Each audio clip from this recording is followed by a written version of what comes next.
Mesdames et messieurs, bonsoir et bienvenue dans l'invité de la rédaction. Le ministère de la Santé et de la Protection sociale envisage de revoir la stratégie nationale de tarification des médicaments.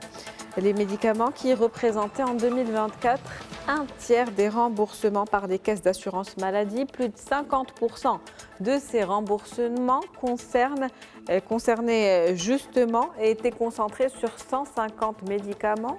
Qu'est-ce que ça signifie concrètement? Quel est l'état des lieux aujourd'hui? On en parle ce soir avec vous, Monsieur Abdelmjid Blaïch. Vous êtes analyste des marchés pharmaceutiques. Bonsoir, merci d'avoir accepté notre invitation. Un plaisir de vous avoir. Bonsoir et merci pour l'invitation.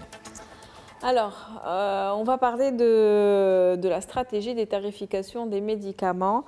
Donc, le ministère de la Santé qui prévoit de revoir cette stratégie, un rapport qui vient d'être émis justement et qui fait état d'un certain nombre de propositions. Qu'est-ce qui ressort de cette dernière publication?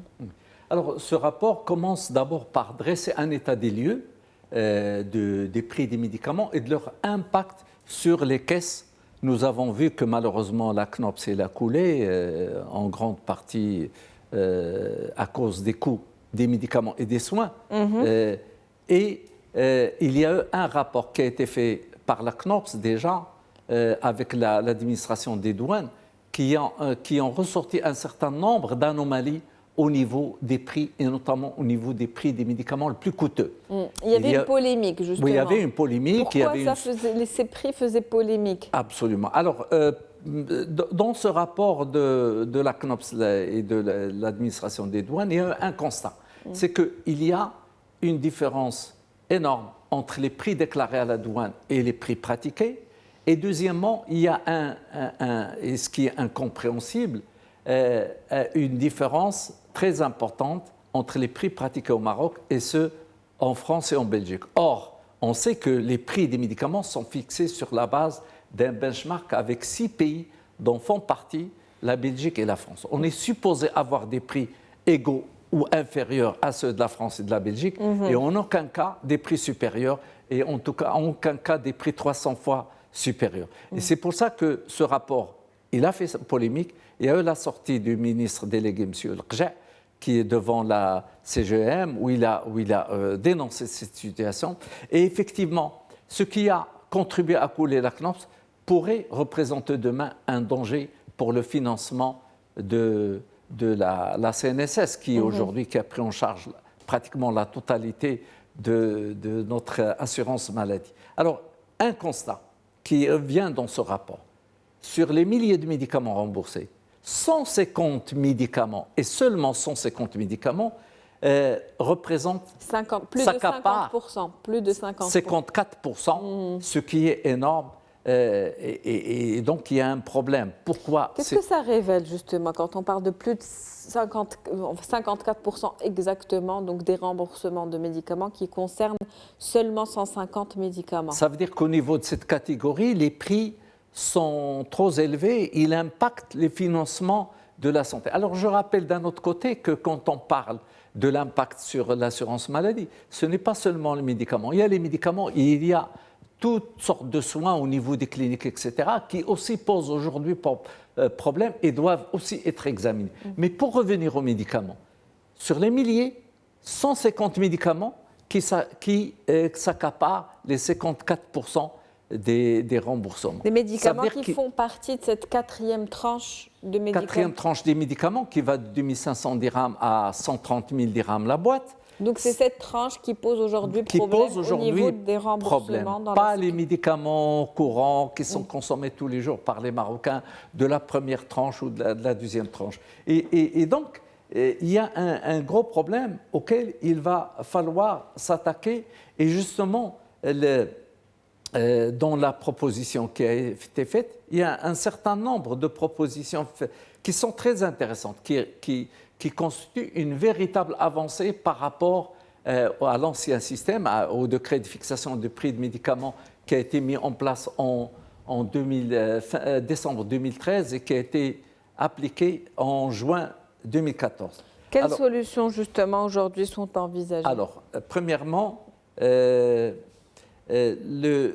désormais, la fixation par le ministère de la Santé ne concernera que les médicaments remboursables, parce que là, on est face au financement de notre assurance maladie, et ceux qui ont un service médical rendu, c'est-à-dire qui sont susceptibles d'être un jour remboursés. Mais pas les médicaments de confort ou les médicaments qui ont un service médical insuffisant ou faible. Ça, c'est une bonne mesure. D'autre part, il y avait une marge supplémentaire de 10% accordée aux importateurs. Et dans ce studio-là, ça fait pratiquement une dizaine d'années qu'on en parle de cette marge importateur qui, effectivement, qui n'est pas logique. On en a beaucoup parlé avec vous. Absolument. Et qui est payée en fin de compte par les patients et par les caisses. Là, la proposition, c'est de la faire sauter parce que c'est une marge commerciale qui doit se passer entre l'exportateur et l'importateur. Et donc, il y a une révision. Alors, il est prévu aussi des révisions de prix tous les 2 ans, sur la base de... C'est-à-dire que si les prix baissent au niveau des pays et du benchmark, automatiquement, il va y avoir des révisions tous les 2 ans. Alors, par contre, sur les marges des officinaux et de la distribution, où il y a énormément de débats, d'ailleurs, c'était un faux débat qui était suite à une mauvaise lecture du décret, où on parlait d'une marge de 57%, de 47%. Non, ce n'est pas vrai. C'est un coefficient multiplicateur qui permet de calculer la marge, qui est de 33,9 pour la première tranche et de 29,7 pour la deuxième tranche. Mais pas de 50%, pas de 47%. Et donc plusieurs éclaircissements, en tout cas, dans cette dernière publication, absolument. Plusieurs constats établis également. Et en fait, il y a une reconnaissance que certains secteurs pharmaceutiques connaissent une souffrance énorme, et notamment le secteur officinal, où il y a si vous voulez, des défaillances, des ruines, etc. Et donc, on reconnaît que vaudrait mieux laisser ces marges-là à ce niveau-là, puisque les médicaments qui posent problème ne sont pas dans la première et la deuxième tranche. Ni la troisième, c'est la quatrième. C'est la quatrième. Un petit peu la troisième, mais beaucoup plus la quatrième. Et que dans ces tranches-là, le pharmacien ne reçoit qu'une marge forfaitaire de 40%, de 400 dirhams, qui, par rapport au prix de vente des plusieurs milliers de dirhams, ne représente rien du tout. Et en plus, ils n'encouragent pas les pharmaciens à avoir chez eux ces médicaments de la quatrième tranche dont les patients ont besoin. Parce qu'il y a un risque pour le patient d'apporter des produits de plusieurs milliers de dirhams et de n'avoir comme rémunération de 400 dirhams.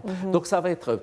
Il est très important de revoir ce système de marge pour la quatrième tranche des médicaments. Pourquoi ? Parce qu'on veut mettre en place un système de tiers payant. C'est-à-dire le patient, il va chez le pharmacien, il prend son médicament, soit il ne paie que la différence, soit pour les médicaments chroniques qui sont pris en charge à 100%, il ne paie rien du tout, il s'en va.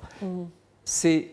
Le rapport du CESE a bien montré que 60% des Marocains renoncent à leurs soins parce qu'ils n'ont pas d'argent à avancer en attendant un remboursement. Donc, les choses vont dans le bon sens. Alors, il y a une nouveauté, quelque chose qui est déjà pratiqué dans des pays européens qui arrive, c'est la notion de prix facial et du prix révisé non divulgué.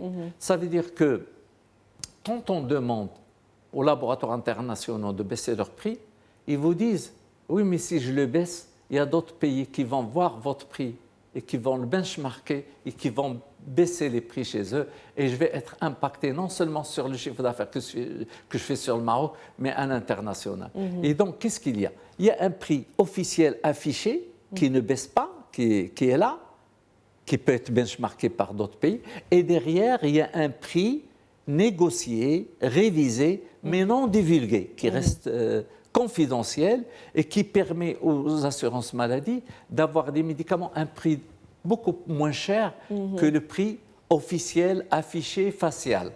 Donc c'est une nouvelle notion. Nouvelle notion qui s'adapte un petit peu au budget, Absolument. Et aux spécificités de chaque pays. Absolument. Alors il y a aussi une notion nouvelle, nouvelle pour le Maroc, parce que dans d'autres pays, c'est l'activation des licences obligatoires. Si je négocie avec un laboratoire qu'il baisse ses prix et qu'il refuse de rentrer dans la négociation, ou si la négociation échoue, je vais donner une licence à un autre laboratoire pour qu'il puisse soit fabriquer, soit importer ce même médicament, un produit beaucoup moins cher d'un autre pays. C'est pour éviter la dépendance. Oui, pour éviter cette dépendance et donc cette dépendance avec la cherté. Ça devrait normalement, toutes ces mesures, ou plutôt toutes ces recommandations qui ont été émises, devraient réduire cette pression aujourd'hui qui est exercée sur les caisses et sur les patients. Sur les deux. Sur les deux. La soutenabilité financière de l'assurance maladie, justement, et sur les patients. Absolument. Donc, beaucoup de nouveautés. Réellement, on est beaucoup plus optimiste quand on voit ces choses-là, parce que ça va dans le bon sens pour le patient, pour l'écosystème pharmaceutique qui ne doit pas être détruit. Nous avons vu malheureusement que certaines baisses de prix qui n'étaient pas bien étudiées, bien calculées, ont abouti à des disparitions de nombreux médicaments qui n'étaient pas chers d'ailleurs sur le marché. Et pour éviter tout ça, il y a une nouvelle démarche. Et donc, ça va dans le bon sens. Merci à vous en tout cas pour cette analyse et ce décryptage, Monsieur Abdelmejid Belaïch. Je rappelle que vous êtes analyste des marchés pharmaceutiques. C'était un plaisir de parler de cette dernière publication du ministère. Plaisir partagé. C'est la fin de l'invité de la rédaction pour ce soir. Merci à vous pour votre fidélité. On se retrouve demain avec un nouvel invité, nouveau sujet. Très bonne soirée.